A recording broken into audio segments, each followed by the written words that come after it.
All right, good evening, everybody. I'll call to order this meeting of the Village of Germantown Board of Zoning Appeals. This meeting has been given public notice in accordance with Section 19.83 and 19.84 of the Wisconsin statutes in such form that it will apprise the general public and news media of the subject matter that is intended for consideration and action. Madam Clerk, if you would call our roll, please. Here. Here. Here. All right, our first item of business is the approval of the minutes from our February 8 meeting. Have both of you had an opportunity to review the minutes? All right, do we have any suggestions or changes? I have one correction, please. Oh, please. On the present members line item, there is a fourth member present spelled YAO. I'm just going to assume it probably might be me, but I was not present. Aha. All right.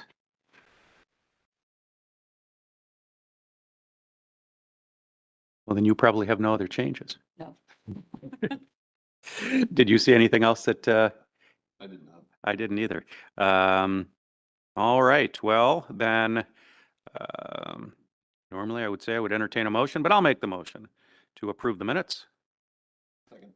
All right, all in favor? Aye. Opposed? None. I think the minutes would be approved on we've got a quorum of 3, and so 2 out of 3, that approves. We don't need a quorum voting in the, right, no, so that's right. So that's correct. All right, minutes are approved. We'll move on to our next agenda item. It's our public hearing, deliberation, and action. The purpose of this hearing will be to hear any and all parties, their attorneys or agents for or against a variance appeal filed by Nathan Laurent, property owner who is requesting a variance from the village's zoning code, section 17, to reduce the rear yard building setback from 30 feet to 18 feet for the property located at North 109, West 16415 Hawthorne Drive. That is lot 131 of the Hawthorne Meadows subdivision. Are you Mr. Laurent? Sir. Said it wrong again, didn't I? Here. Tell me one more time. Laurent. Got it. Mr. Laurent, the way that we typically do this, and by the way, at least for me personally, I want to commend you for your application. I thought your answers to the questions were thoughtful and helpful and thorough in a way that we don't necessarily always see. So it was, at least for me personally, just speaking for myself, I thought it was well done. The way that we typically do these is, but it's your hearing, so it's entirely up to you. The way we typically do them is Mr. Retzloff kind of goes first, explains the zoning code to us, explains what the issue is, and then we give the property owner the opportunity to explain the basis for their request for a variance. With that said, if you wanna go first, you're certainly more than welcome to. I think you're probably able to explain, the code, but it's entirely up to you. Faith is in Jeff to start. All right. Well then. So we don't want to make it unfruitful. And we'll stick to our usual protocol. And Mr. Retzloff, before you begin, I will swear you in if you'll raise your right hand. You solemnly swear the testimony you're about to give in this matter will be the truth, the whole truth, and nothing but the truth, so help you God. I do. All right. And if you'd state your name and... Jeffrey Retzloff, zoning administrator for the Village of Germantown. I do have a number of slides that I'd like to go through as part of my brief presentation, and slides that will be available for review during Mr. Lawrence presentation as well as you see fit. Nathan and Megan Laurent, property owners, are seeking a variance to reduce the rear yard building setback on their property located in the Hawthorne Meadows subdivision at North 109, West 16415 Hawthorne Drive. They are seeking that variance to reduce the rear yard building setback from 30 feet down to 18 feet. As explained and shown in the application supporting documents, the applicant is requesting the variance to accommodate a plan to remodel the existing attached garage into living space and construct a new garage addition on the existing dwelling. The dwelling addition would meet all the other requirements that apply, the 12-foot side yard building setback, would not impact or encroach in a 10-foot utility easement along the rear property line. And the only variance that's being sought is the rear yard building setback variance of 12 feet to reduce from 30 to 18. In addition to the slides showing the property location, I've included most of the application material graphics that would make it a little bit easier to see and page through the existing survey of the property, the existing survey with the proposed dwelling shown on the site relative to the property lines and the setback requirements. Again, the appeal summary, existing property, a photograph from the applicant, some graphics that are intended to represent, and Mr. Laurent will get into the details of this, showing how, as you can see, the neighborhood, the depth of the rear yards that apply to most of the properties relative to how his lot is configured and the limited depth on his property, and plan views of the proposed addition and floor plan as well. So with that, I'll entertain any questions that the board members have before I turn it over to Mr. Laurent.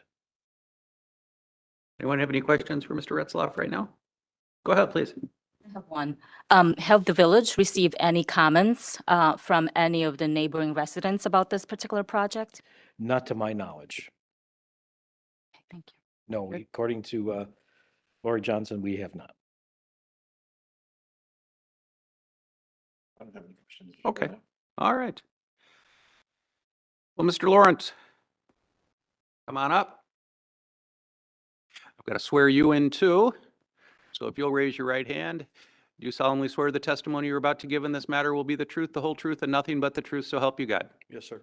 All right. If you would also state your name and address for our record, please. Nathan Laurent, N109 W16415 Hawthorne Drive. Okay, so you know from having filled out our application that that the criteria, the things that you answered are the things that we have to consider, and our power to grant variances is limited both by our village code and Wisconsin state law.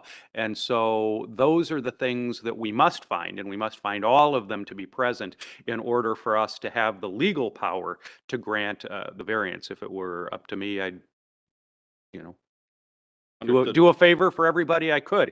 But that's not the power that we have under Wisconsin law and under our zoning code. So I will, with that, I'll turn it over to you. But the things that we really need to focus on, because we'll go through in our deliberations and we'll actually have to make a finding with respect to each of those items that you addressed in your request, and so those are the ones that that are most important to us. Yep.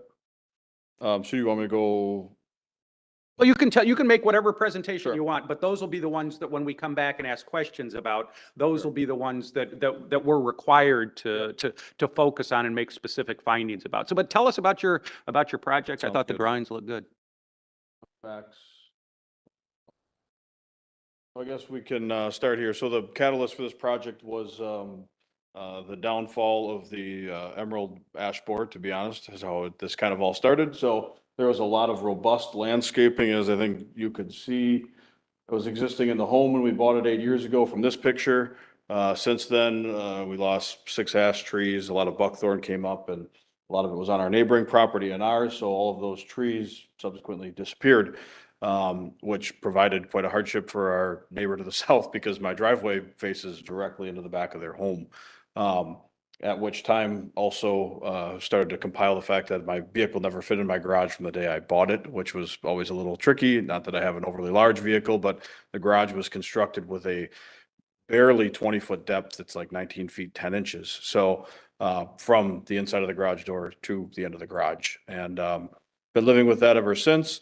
So after I had to cut down a lot of trees and replace some landscaping and realized our neighbors are a lot closer than we had originally thought, or not that we thought, than you could perceive when you were standing in our backyard or in our driveway. You are basically looking at the patio behind you. So we took some measures, planted some trees. Our neighbor to the west doesn't have the best upkeep of her landscaping and yard, and I don't think it's going to ever really improve. So two things: visual sight lines and just the ability to park my vehicle in my garage have been the catalyst for wanting to add on to our garage. So started investigating how to do this. It's trickier than I thought. Got down to really just have to add onto the side of the garage and be able to enter directly from the street, like a number of houses in the neighborhood. This neighborhood does not have a robust amount of what I'd call a side entry garages. There's a few, there's, maybe 2 models of homes in there that have them. I don't think that the builder, maybe this was not the best lot for that in the end, given the proximity of all these houses in this one corner where there isn't a lot of privacy to your neighboring home. And that's probably why the depth of the garage is what it is. It's actually a couple feet shorter than the same model home in this neighborhood on a few of them, because we have some friends in the neighborhood, and I was curious as to why this was the way it is, but you have to have a turning radius to get in. So I think they cut the garage a little bit short when they constructed it to be able to make it swing into there. So my overall plans are just to add on a garage that would have a street entry. You can kind of see it here. It's directly out to the street. Garage door facing the front of the home or facing the road, which would in turn provide my neighbors with privacy and myself with some privacy and the ability to have a garage deep enough that I can pull into it. The rear and front yard setbacks for this zoning district are 30 feet. My lot line depth on my west side of my property is 75 feet per the survey that I had attained. So on the west side of our lot, you could only have a 15-foot deep house if anything was over there. So it's really the biggest hardship here is just the dimensional shape of the lot. My east side is very deep. And then investigating this, this is GIS, not survey data, but I mean, my neighbor to the west appears to only be 23 feet or so from their rear yard. So that's what brought me here for a variance. So by the extent of my presentation period, we can move into your end next, Barry. How deep is, you mentioned your existing garage, 19 something deep. How deep is this new one going to be? The new garage is 30 feet deep. Under 30 feet, closer to.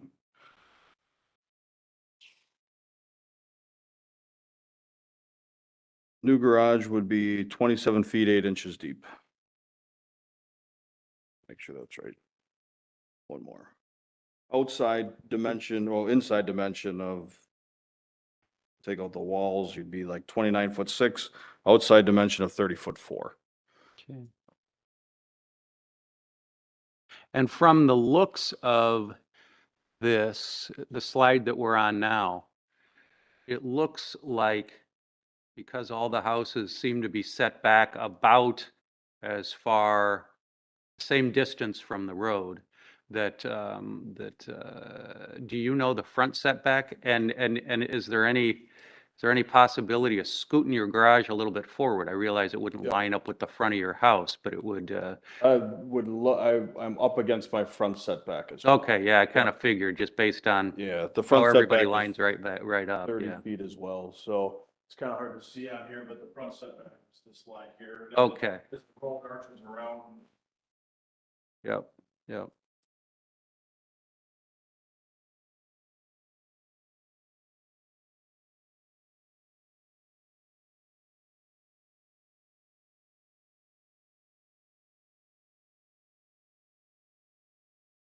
Folks have questions for Mr. Laurent? I have one question, Lawrence. if I may, Mr. Lauren. Laurent. Have you considered any other options that would not require a variance to code? Yeah, we've considered a lot of other options and none of them that are really feasible, given the layout of the house and the existing structure and where it sits on the lot. I'm not suggesting this is feasible, but Mr. Retzloff, if that wasn't attached, it would comply, right? It would count as, would it count as an accessory building and then it'd only have to be like 12 feet or something? 5 feet's the rear yard 5 feet, setback, yeah. I believe, in the zoning district, and that's only for accessory structure, No, not a garage. That'd be A limited to garage, a shed. a detached garage is different than is different than an accessory building? No, in this case, it's the same, but the problem is the 5-foot setback only applies to a detached accessory building, garage or shed or whatever, if it's entirely in the rear yard. If any part of it is in the side yard, then Ah. the side yard building setback applies. Yep, all right. So it's boxed in. Yep. Even if the side yard setback would apply, it would be 12 feet. 12 feet, so I'm trying to get to 18, I'm still gonna be at 18 feet, so less than what I could put a shed or accessory structure from the rear yard, Yeah. would be my understanding. Have you considered a shallower garage? Not really, because it wouldn't serve my purpose of being able to fit a vehicle in it with some room to walk around it.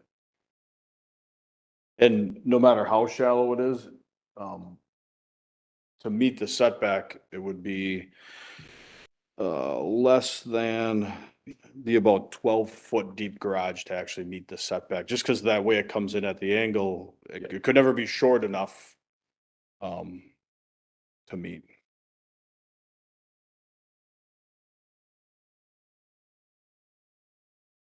It's showing your. Oh.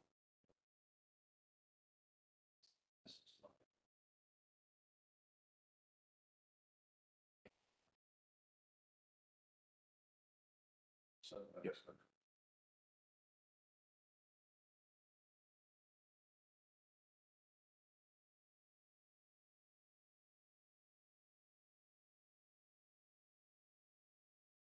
Anybody have any more questions? I have a quick question for Mr. Retzlaff, though. Is the size of his garage consistent with our code for a 2-car garage? Yeah, it meets the minimum requirements. There are no maximums. Okay, thank you.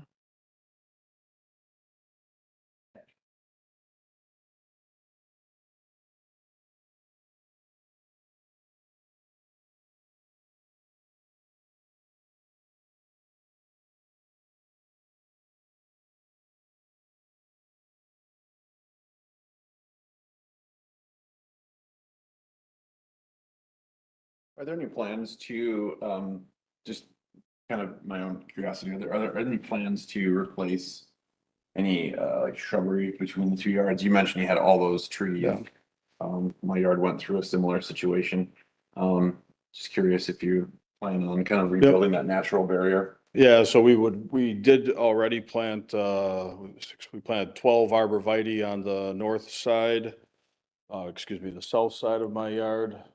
Back to the aerial is probably the best. But we did replant these here. The tough part was to plant in here. This is utility easement here. So I Yep. couldn't really plant here with the neighboring trees that died. We actually planted for the neighbor. So ultimately, at the end, when this is done, I will apply for a fence permit to go screen as well. We have these natural barriers here, planted a couple of deciduous trees. But we fill in the rear yard of the garage, probably up to another, we talked to Wetlands a little bit, probably another 20 arborvitae, both in this area, and then as this driveway moves over along this side as well, and some more here. So we are planning pretty robust landscaping to the whole property after the culmination of this, if it is granted. Sure.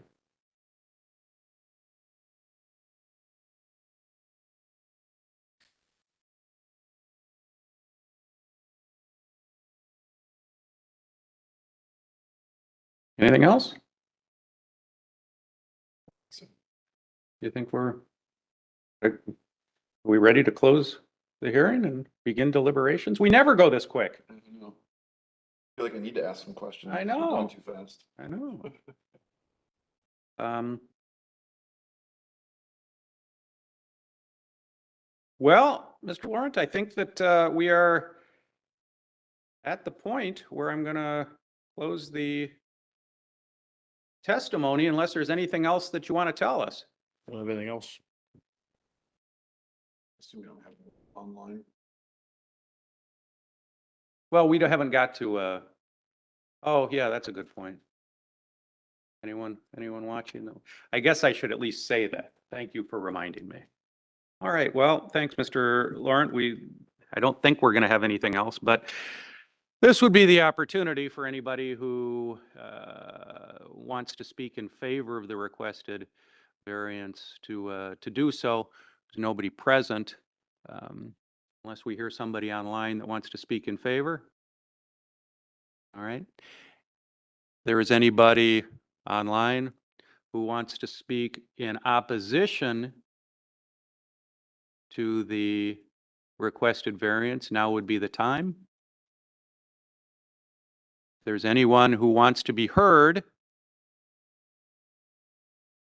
not necessarily in favor or against, but wants to be heard on this appeal, now would be the time.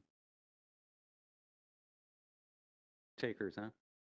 All right, well, hearing none, then, unless you've thought of something else, I'm going to close the hearing. All right, well, then, we will declare the hearing closed and we'll begin our deliberation. So the first consideration we always have to consider is whether the variance, if granted, is consistent with the spirit, purpose, and intent of the zoning code. What do we think?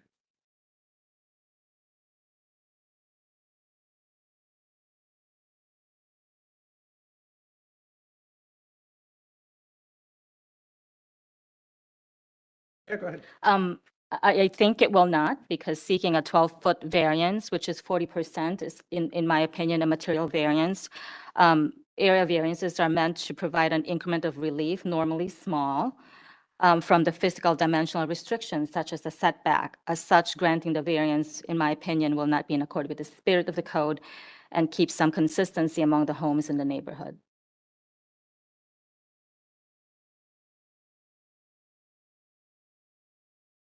What do you think? I agree with everything she said, actually. Yeah? I think, looking at the spirit of it, the intent is to create some buffer. I think in this case, it wouldn't not stay in the spirit of that item. All right. Yeah, fair enough. Different opinion? No, I totally understand what you're saying. I was thinking because the way these houses are built, we know that the house that is most impacted by this is the one that's underneath the 27, and they got a pretty big backyard. So they're already if it was new construction, I would have a different thought than I have with the existing construction, but I understand your thinking on it.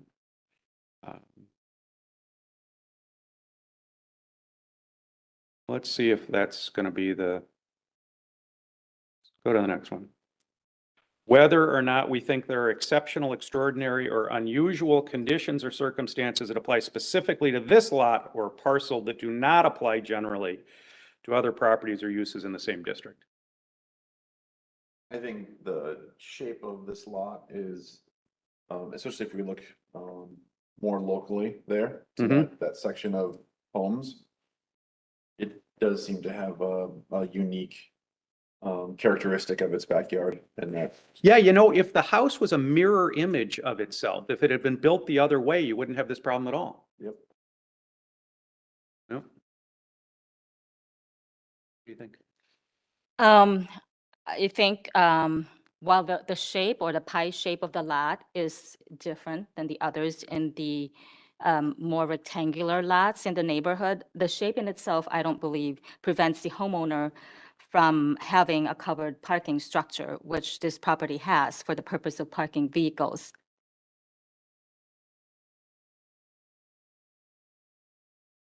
All right. Our next consideration is whether special conditions exist which would cause practical difficulty or unnecessary hardship if the variance is not granted. What do we think about this one?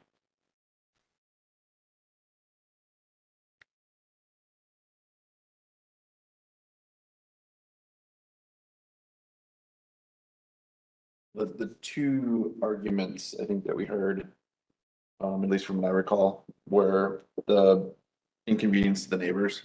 Now they don't have this barrier, to block headlights and those types of things. And the sense that the driveways feels almost on top of them, the backyard. The other argument was being able to fit a vehicle into this, one of the vehicles into the garage properly. It feels like the argument of the headlights on the neighbor, that type of thing, could be mitigated through creating natural barriers, planting shrubs, that type of thing. Which it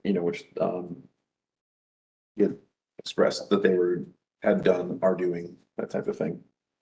So to me, hardship could come in to be considered, could be around the vehicle and less around the neighbor's inconvenience, because that could be solved with Yeah. bushes, type of thing.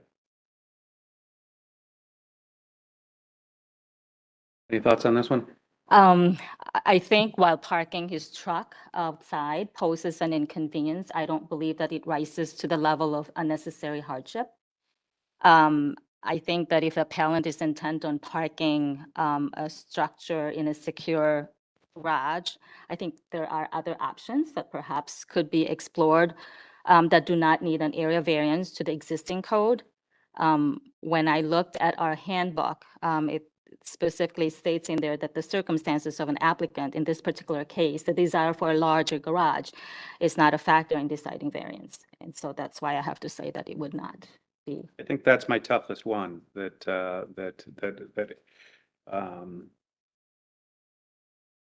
right, I mean, I assume some vehicle fits in. Just not the vehicle that he has or the vehicle he wants.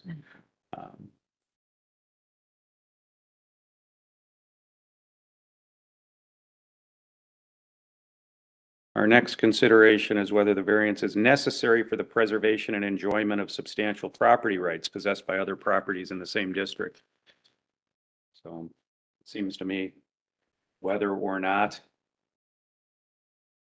the ability to park the vehicle of your choice in an attached garage is a substantial property right. Suspect not.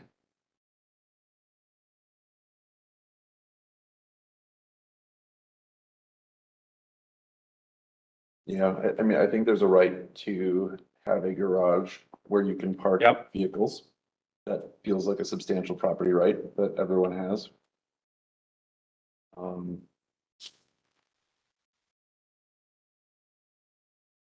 Beyond that, not where you're talking about size of vehicle type of thing, feels like it starts to get to the limits of my mind, the limits of right.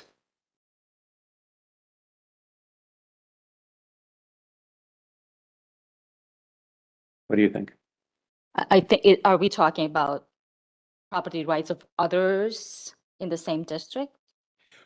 For this particular? Well, yeah, I think the consideration is whether if we don't grant the variance, he will be deprived of a property right that everybody else has.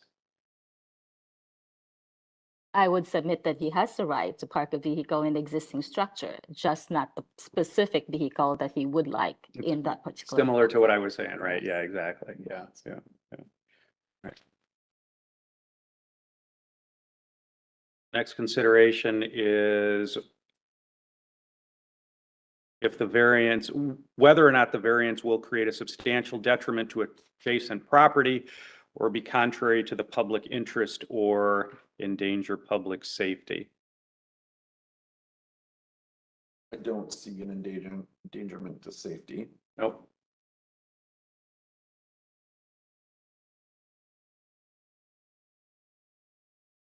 I don't think it's contrary to the public interest. I don't think anybody sees it other than the one house that's behind him. And I think his point about providing a certain amount of privacy for them as well, because now they'll be looking at the back, they would be looking at the back of his garage rather than at his driveway, you know, where, and so I don't see, and it doesn't really encroach anywhere near their, it may start to encroach their lot line, but it doesn't encroach anywhere near what they're, you know, where they live and their deck and all that. So I don't see that. And there was nobody who came and complained, so. And I think potentially adding a fence, adding other natural barriers, I think helps. Yeah, yeah. Minimize any sort of inconvenience that could be there. yeah. I do believe though that asking for a 40% variance of the required setback is a material large number of Yeah. variance. Oh, so does that impact your thoughts on this last consideration? That it's contrary to, that it's a substantial detriment because it's so large? Because of the, yes. Because of the size? Because of Okay. the size of the variance requested. Okay.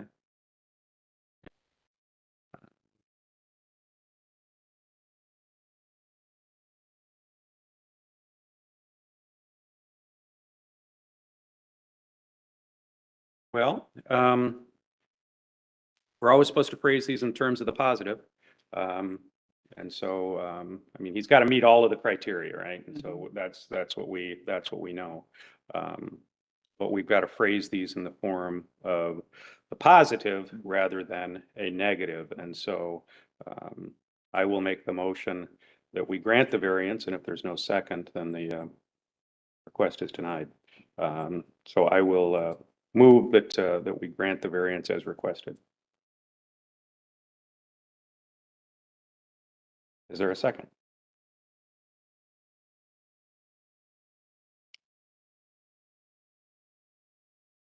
All right, well, the motion having failed to be seconded, fails. And that means, Mr. Laurent, that the request has not been granted. You will get notice in writing in the from the village saying that the request has been denied, and it'll tell you then what your options are to proceed.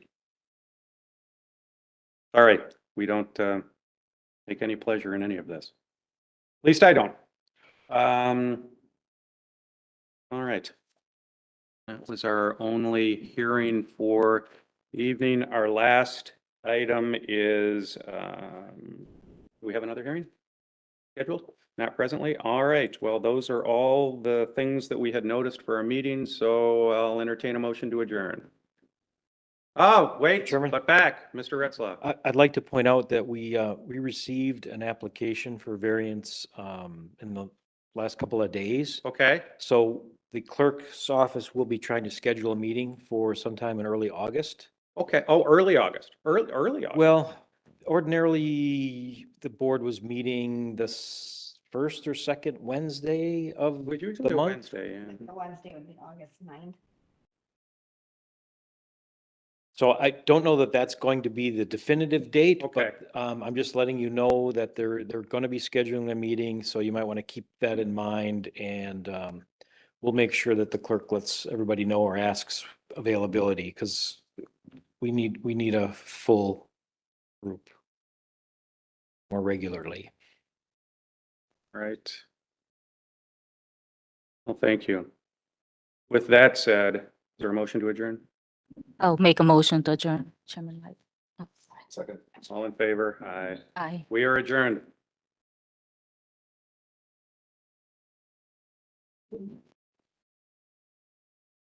Point for our hearings, there is the findings of fact and conclusions of law form that we're supposed to fill out. I was able to work off of the application, but if you could print me out that, sorry.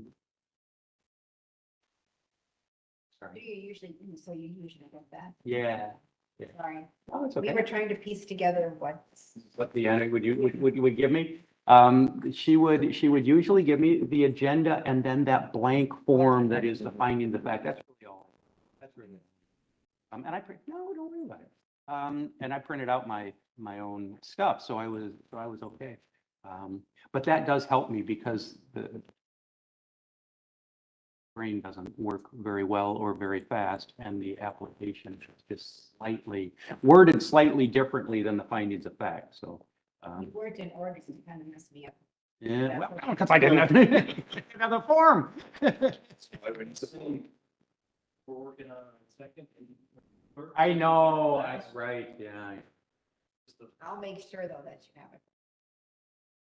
If you do, you do. But if you, Like to gather as much information. yeah, no, if you remember and have time, it would help me out just a tiny bit. I was making notes for the next clerk that comes in. Are you just our interim clerk? Well, I'm actually the planning and zoning assistant, so. Oh, no kidding. Have we met before? I don't think so. No, I don't think so. Well, thank you for. On all planning commission meetings. Oh. Well, thank you for. Sure. Kidding. Sorry you didn't remember. Oh, no, well, obviously it's not your fault, but I did have the gavel. I was thinking up for anything we missed. Well, that was too bad. Well, I guess we aren't supposed to talk, but I would have, I liked the drawing. I wanted to grant that one, but. Yeah. But we just couldn't. Yep.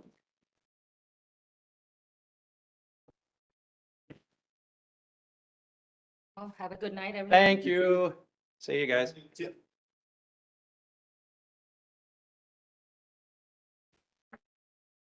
Wow, that was a land speed record for us.